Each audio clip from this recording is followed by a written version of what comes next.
O vice-governador do Maranhão, Felipe Camarão, está pela quarta vez interino aqui no estado e ele nos recebeu no gabinete para um bate-papo exclusivo com a TV Maranhense. Obrigada por nos receber, Felipe.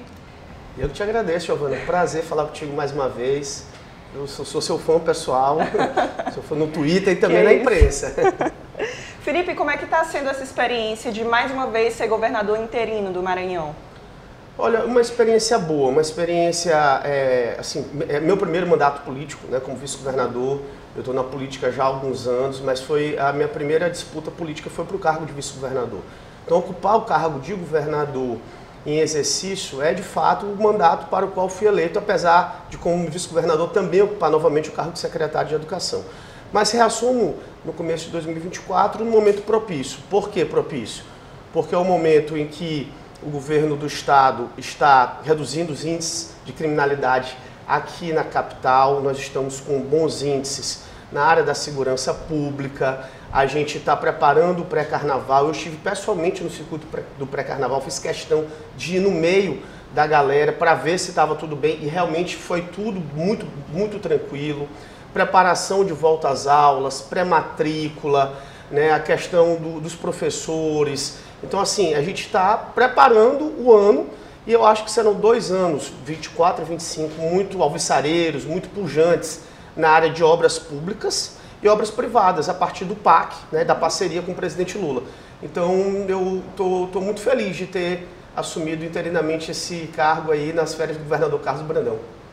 Inclusive, quando tu tocou na questão da segurança pública, esse seria o nosso próximo tópico. É um assunto muito sensível aqui no estado. Como é que vocês fizeram para chegar nesses melhores índices? A gente tem, assim, o comandante Paulo, inclusive eu teria uma reunião na sexta-feira agora, véspera do final de semana, né, de mais um pré-carnaval que está sendo um sucesso. Quero aproveitar até para convidar a turma. A gente está no circuito do pré-carnaval na Beira-Mar no sábado, na Litorânea no domingo, e o carnaval está confirmado nesses 2 circuitos também, Beira-Mar e Litorânea, justamente para a gente poder, para eu ver e passar para o governador Brandão esse planejamento da segurança pública. E o comandante estava me explicando, Giovana, o que ele fez, certo? Organização da tropa. Organização da tropa. Nós não aumentamos ainda o efetivo, nós temos um cadastro de reserva. A disposição do governador Carlos Brandão é, de fato, aumentar o nosso efetivo, inclusive com concurso público para o Corpo de Bombeiros, já anunciado, para a Polícia Civil, né, devemos ter esses concursos. Para a Polícia Militar deve ser a chamada, né, desse cadastro de reserva, mas com o efetivo que nós temos, o que o governador Brandão fez e o comandante, o secretário de Segurança Maurício fizeram, foi organizar. Muitas funções administrativas, policiais que estavam em funções administrativas foram para as ruas, certo? Os comandantes de unidades foram também para as ruas e houve essa rearrumação. E ele deu uma ênfase muito forte aqui na ilha, porque a gente tinha aquelas manchas, né, de crimes, então foi um serviço de inteligência e de planejamento de organização.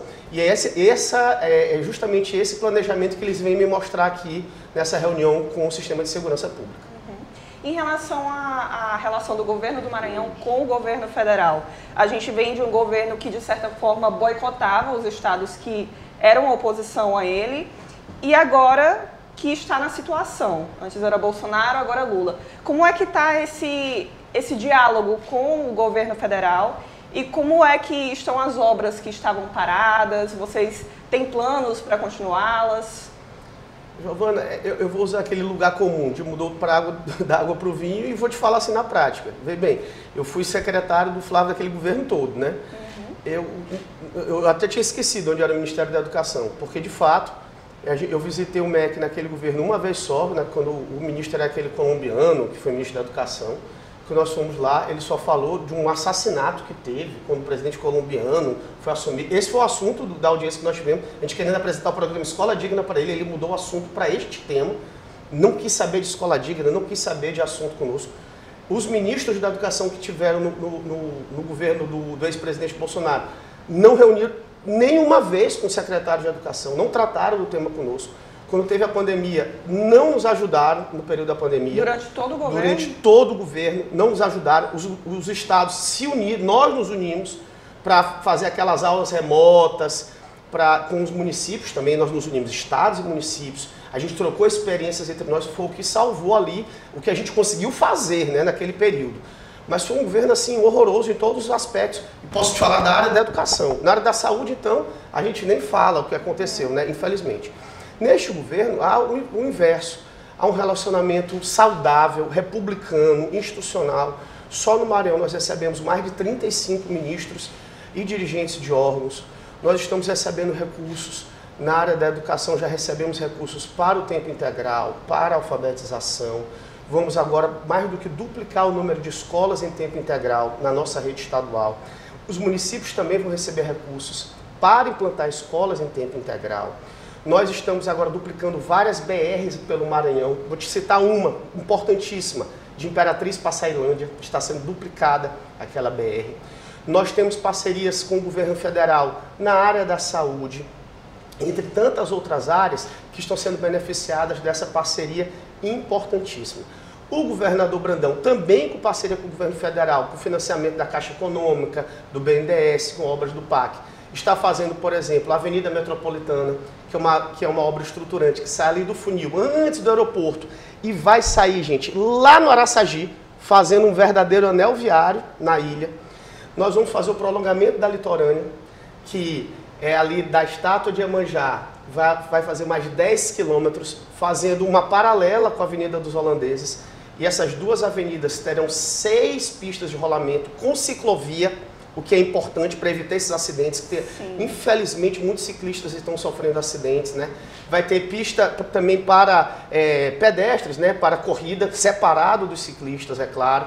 Então, são obras que estão sendo executadas que de fato interferem na mobilidade urbana, porque isso sim interfere na mobilidade urbana, e são obras que estruturam uma cidade, que estruturam um estado. Parceria com o governo federal, para citar algumas, entendeu? Então, é um relacionamento diferente. Eu estou falando de duplicar a escola em tempo integral.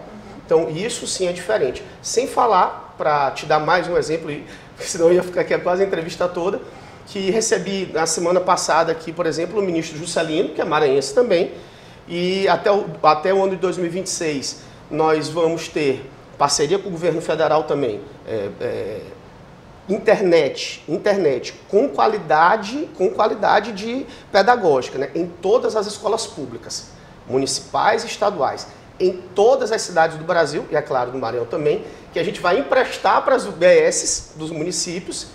E ele anunciou, já fora da área da educação, os postes 5G, que além de iluminar com LED, vai também oferecer internet e vai fazer aquela câmara de vigilância aqui no Centro Histórico de São Luís. Dinheiro já na conta. Agora, até o meio do ano, vai ter no Centro Histórico de São Luís. Então, assim, são investimentos importantes que a gente vê nessa parceria. Em contrapartida, já que o governo do Maranhão tem um bom relacionamento com o governo federal atual, em contrapartida com a Prefeitura de São Luís, como é que está esse diálogo? Existe diálogo? O governador Brandão, ele é sempre conhecido por ser um diplomata, né? Ele sempre tem um relacionamento pessoal muito bom com o prefeito Eduardo, ele sempre tenta encontrar essas soluções em conjunto, né? Mas de vez em quando tem esse episódio que teve aí do Carnaval, por exemplo, né? É tradição, já é o 9º ano, 8º ou 9º ano que a gente faz o circuito da Beira-Mar. Aí o prefeito se antecipa, quis fazer o circuito lá e teve que mudar para o anel viário. Mas o relacionamento institucional existe, o relacionamento pessoal do governador com o prefeito também existe. Agora, recentemente, já comigo no exercício da governadoria, nós precisamos da assinatura do prefeito Eduardo para apresentar a documentação junto ao Ministério para o prolongamento da litorânea, porque precisou da assinatura do governo, do governador Brandão, do prefeito Julinho de Ribamar e do prefeito Eduardo. Todo mundo assinou, conversei com o deputado Fernando Brade, que nos ajudou, conversei com o prefeito Julinho, todo mundo assinou. Institucionalmente, existe a relação. Sim. Agora que tu falou da educação, a gente teve a divulgação dos resultados do Enem de 2023 agora. O Maranhão ficou com uma das piores médias do país e não teve nenhuma redação nota 1000 aqui no estado. Existe algum plano do governo do estado para melhorar isso nesse quesito, no quesito Enem, os resultados aqui no estado? Não existe, tem que acender o sinal de alerta, né? Agora eu quero até agradecer a oportunidade para esclarecer isso para a população. Veja só, nos 4 anos do ex-presidente, aí, do Bolsonaro, foram 4 anos, 2019, foram 50 redações de nota 1000. No outro ano, 2020, foram 23 redações. No ano de 2021, 19 redações. No ano de 2022, 18 redações nota 1000. Tá? A fonte é EBC. Aí no primeiro ano do Lula já foram 60 redações nota 1000. No Brasil que eu estou falando. Então não é qualquer redação que é nota 1000. Esses dados precisam ser bem apurados. É porque sai agora a notícia e as pessoas ficam achando. Então esse é um dado relevante. No Brasil todo, só 4 estudantes de rede pública tiraram nota 1000 na redação. E tecnicamente, a partir de 980 já é nota 1000, porque são 3 examinadores, entendeu? Então significa que pelo menos um deles deu nota 1000. E nós tivemos centenas de estudantes que tiraram 980 na nossa rede. Quero repetir, temos que acender o alerta para poder atingir esta nota máxima. Mas eu ressalto, por outro lado, Giovana, que nós tivemos milhares, vou repetir, milhares de estudantes na rede pública estadual que tiraram mais de 900, entre 900 e 980, e vão ingressar em vários cursos superiores. Então, quando a gente vê assim, que 983 mil estudantes da rede pública do Brasil fizeram redações, só 4 tiraram nota 1000, o alerta não é só no Maranhão, o alerta é para a educação pública brasileira. Sim. Então, a gente precisa acender esse alerta. Eu vou levar essa pauta para o Conselho, para todos os secretários e secretárias de educação, porque, veja só, é o alerta amarelo, né? Se fosse aquele semáforo, não é para o ensino médio, é desde a base. Porque esse é um problema de base, entendeu? E por isso que o presidente Lula hoje lidera o programa de alfabetização. Porque se a gente está falando de produção textual, isso tem que vir desde a alfabetização. A gente tem que alfabetizar as crianças na idade certa. Essa é a primeira parte. Melhorar leitura. Só escreve bem quem lê. Atendi aqui um investidor americano, Giovana, por essas coincidências boas, né, da nossa entrevista.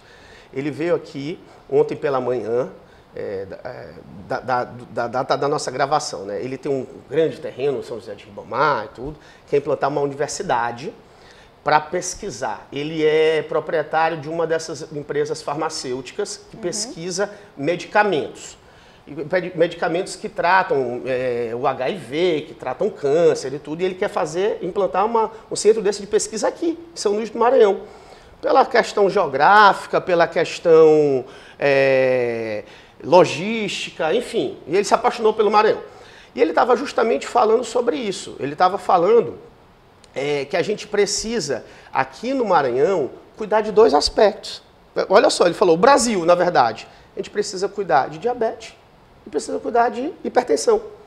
Se a gente cuidar dessas 2 áreas, a gente previne 60% a 70% do problema quando as pessoas atingirem 40, 50 anos. E de fato é isso. Quando a gente vai ver os nossos problemas dos nossos hospitais de média complexidade, especialmente, Giovana, os problemas derivam dessas 2 doenças, entendeu? Então, se a gente conseguir pactuar com os municípios, fazer o investimento da forma correta, especialmente nessa área de prevenção do diabetes e hipertensão, a gente já resolve bastante coisa. É claro que a gente também precisa redefinir o desenho de algumas unidades hospitalares. O governador Carlos Brandão pretende continuar com aquele desenho das policlínicas, porque isso ajuda, né, nas especialidades médicas.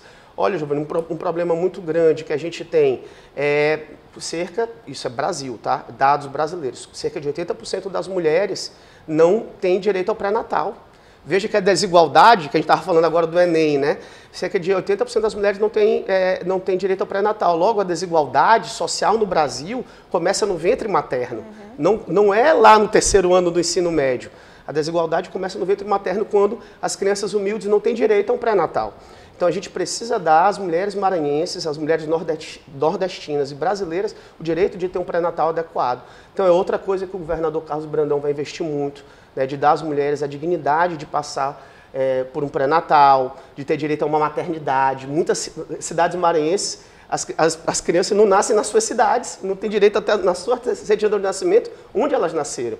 Então são esses casos que eu te diria básicos, que a gente tem que pactuar com os municípios para começar por aí. Agora, partindo para o assunto política, o governador Carlos Brandão já declarou apoio à pré-candidatura do Duarte Júnior para a Prefeitura de São Luís. Esse apoio parte do senhor também? Com certeza, especialmente depois que o governador Carlos Brandão define, né? A gente segue o líder, nosso líder político, Carlos Brandão, define esse apoio ao deputado federal Duarte Júnior. E a nossa intenção é que todo o nosso time caminhe junto com o Duarte, essa é a minha defesa, né? Eu já opinava por isso, ainda mais agora que o governador Carlos Brandão definiu esse apoio. Eu acho, Giovana, que a gente tem que caminhar todos juntos com o deputado federal Duarte Júnior e exponho muito racionalmente e objetivamente a minha opinião. Primeiro, São Luís merece um prefeito ou uma prefeita que cuide da cidade, que cuide das pessoas, que tenha acessibilidade e que tenha um pensamento moderno. São Luís não tem só que tirar a rotatória e asfaltar a área nobre. São Luís não merece isso. São Luís merece algo mais profundo, merece resolver problema de socorrão, fila de socorrão, escola pública, mobilidade urbana de verdade, como o Carlos Brandão está fazendo com a Avenida Metropolitana, como vai fazer com o prolongamento da litorânea. São Luís merece prefeito que resolva o problema do transporte coletivo, porque isso é resolver metade dos problemas das pessoas que circulam pela cidade diariamente, 500 a 600 mil pessoas usam transporte coletivo e não se resolve. Aí quer dizer, nivela bueiro e tira a rotatória, está cuidando da cidade? Isso não é cuidar da cidade, isso não é ser um prefeito de verdade. Então, eu acho que a gente merece alguém que tenha uma oportunidade de fazer um trabalho. Fazer praça, tirar rotatória, qualquer um faz, certo? Qualquer um faz nesse sentido. Então, esse é o primeiro aspecto. O segundo aspecto, por que o Duarte Júnior? Um deputado federal jovem, que está fazendo um bom mandato, é do nosso campo político, se mostrou agora, nesse primeiro ano do mandato do presidente Lula, combativo, esteve lá na defesa do nosso querido Flávio Dino, quando esteve aqui na Assembleia Legislativa, foi um bom deputado estadual, causa animal, causa das pessoas com deficiência, dos consumidores, dos jovens, da pessoa idosa, sempre esteve do lado daqueles que mais precisam. Portanto, cuida das pessoas. Portanto, eu acho que casa bem essas duas características e por isso eu acho que a gente deve caminhar com o Duarte. Em relação à vaga de vice-prefeito, o PT deve indicar algum nome? Por ser do meu partido, eu torço para que a gente indique, né, essa vaga de vice. Já tem algum nome em mente? O Zé Inácio e a Criciele se colocaram, né, como predisposta e predisposto a ocupar essa vaga. Mas o PT não trata isso como dogma, ou seja, a gente pode conversar, dialogar, nós sabemos que temos 12 ou 13 partidos da base aliada, eu acho que isso tem que ser liderado pelo governador Carlos Brandão. Acho até, Giovana, que a gente pode, por exemplo, repatriar o companheiro Bira do Pindaré para voltar para o PT, ser candidato a vice do Duarte Júnior, é um grande nome, só para dar um exemplo das possibilidades. Eu acho que nesse aspecto a gente precisa só se unir, certo? Vencer as eleições para tratar São Luís como ela merece ser tratada, bem, com amor. Felipe, esse período chuvoso afeta muito na infraestrutura dos municípios, do estado em geral. Quais são os planos do governo para lidar com essas situações e para cuidar da redução de danos também? Nós já temos equipes preparadas, o governador já deixou de prontidão a Secretaria de Infraestrutura e a Segov, justamente em alerta para esses casos. Além da Defesa Civil, é claro. A equipe do Corpo de Bombeiros também está à disposição sempre que houver esse problema. Por exemplo, temos áreas tradicionais. Infelizmente, né? A área de tradicional alagamento, como por exemplo Pedreiras, Trizidela do Vale, aquela área da Vossoroca, ali em Buriticupu. Então nós temos essas equipes de prontidão para, se infelizmente, mas se Deus quiser não vai ocorrer um problema, nossas equipes vão atuar. Uhum. O Maranhão, o estado do Maranhão, ele responde por grande parte dos casos de alta complexidade. Quais são os planos da saúde em relação a isso? A alta complexidade é algo também que a gente precisa realmente pactuar também no estado, mas isso não vai ser resolvido agora, a curto prazo. Quem cuida da alta complexidade hoje no Maranhão é o governo do estado e o governo federal através do hospital universitário. Uhum. Então, basicamente está concentrado aqui em São Luís. E, após o governo Flávio Dino, se expandiu para algumas cidades, como, por exemplo, Imperatriz, tem algo também de alta complexidade, Balsas, Caxias, certo? Nós estamos preparados, por exemplo, para esse período chuvoso, já que você falou, né? Se houver alguma coisa sobre Covid também, né? Nós temos leitos de UTI disponíveis, nossas equipes estão preparadas. De duas formas. Primeiro, preventivo, já começou a campanha de vacinação, aproveita esse momento para alertar, convidar as pessoas, vamos vacinar, pessoal. A vacina salva vidas, certo? Vacina de gripe, vacina de Covid, já está à disposição nas unidades básicas de saúde, só procurar, está nas nossas redes sociais, viu, Giovana? A gente já está fazendo campanha de vacinação em shoppings também, podem procurar e vacinar. Essa é a prevenção. E também, se, Deus o livre, houver algum surto, nossas unidades também estarão preparadas, inclusive com retaguarda para isso. Felipe, muito obrigada por nos receber, é sempre uma honra falar com você, estar aqui nesse gabinete tão bonito do Estado, né? Eu que agradeço, Giovana, agradeço a você, a oportunidade, a TV Maranhense, grande beijo para todo mundo. Obrigada e até a próxima.